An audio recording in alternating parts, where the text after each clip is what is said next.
Bonjour à tous. Il y a 3300 ans, Dieu nous a donné les 10 commandements. Il a demandé à Moshe et à Moïse de les écrire sur les tables de la loi. Donc 2 tables, avec une table 5 commandements, une deuxième table 5 commandements. Pourquoi Dieu a demandé d'écrire sur 2 tables? Il aurait pu écrire sur une table 10 commandements. Nos sages expliquent. Dieu a voulu qu'on puisse lire, pas seulement verticalement, mais aussi lire les commandements horizontalement. C'est-à-dire, par exemple, le premier commandement, « Je suis l'Éternel ton Dieu », on puisse le lire horizontalement, passer directement au 6e, « Tu ne tueras pas », et ainsi de suite. La question, qu'est-ce que Dieu a gagné par le fait qu'on va lire les commandements horizontalement, qu'on va mettre les 2 tables au même niveau? Finalement, on va tout faire ce que Dieu nous demande. Qu'est-ce que ça change si on les met le 1 à côté du 6, ou bien le 6e sera en dessous le 5? Ça revient au même. Mais ici, la Torah nous donne un message extrêmement important. Certains veulent dissocier la religion de la vie morale. Dans les premières tables, les commandements sont des commandements de relation entre l'homme et Dieu. Je suis l'Éternel ton Dieu, tu n'auras pas d'autre Dieu, fais le Shabbat, etc.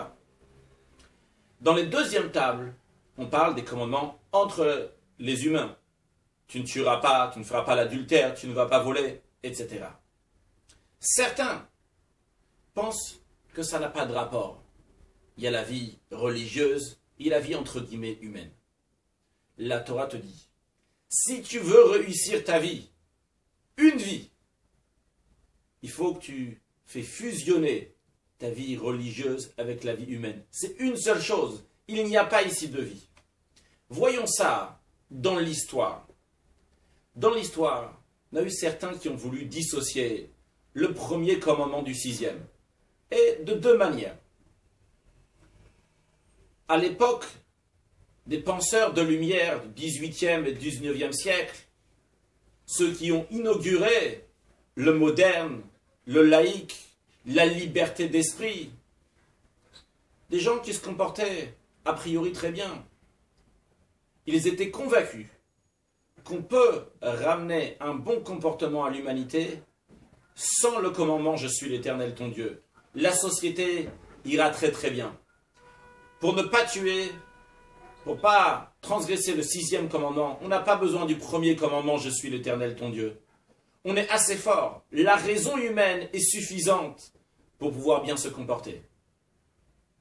Tout le monde sait que parmi ces gens-là, il y avait des philosophes, des poètes, des gens qui étaient accueillis dans les salons de Berlin et qui étaient bien respectés là-bas. Et ces mêmes personnes ont été capables d'aller à Auschwitz et se comporter de manière qui est tout à fait inhumaine.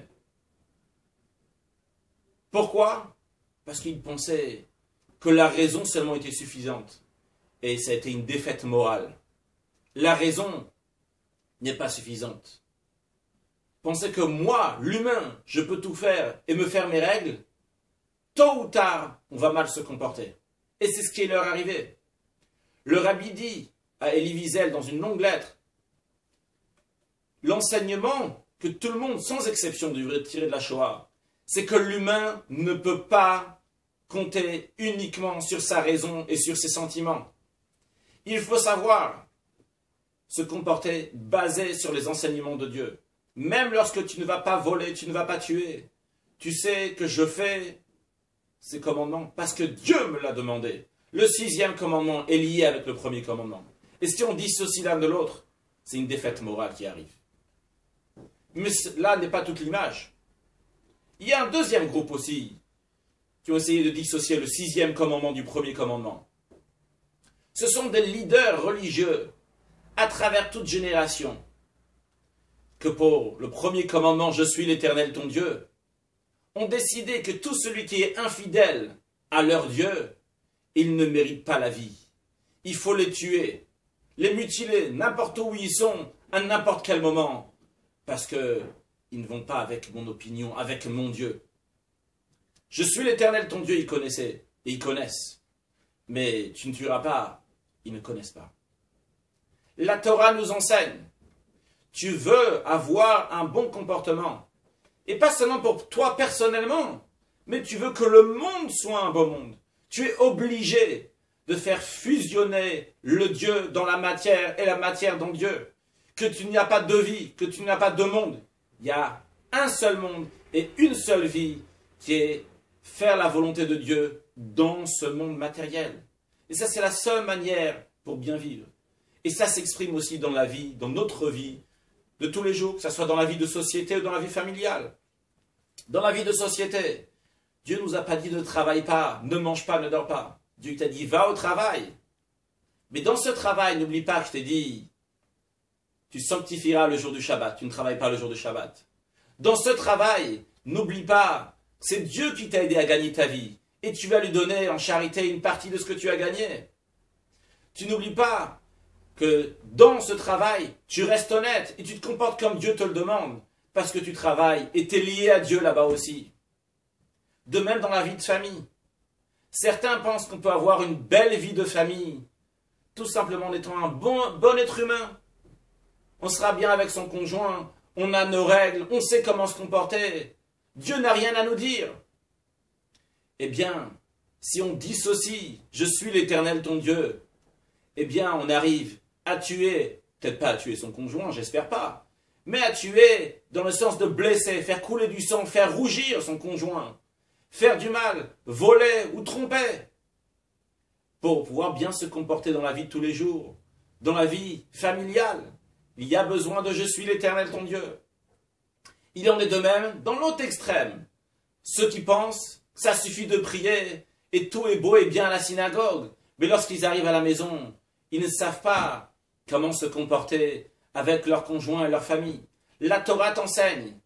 Il y a 2 tables et il faut les lire horizontalement. Les 2 ensemble, ils vont fusionner et tu vas savoir te comporter dans la vie de tous les jours comme Dieu te le demande et amener ce Dieu dans la vie et amener cette vie dans le divin, en faire une seule chose.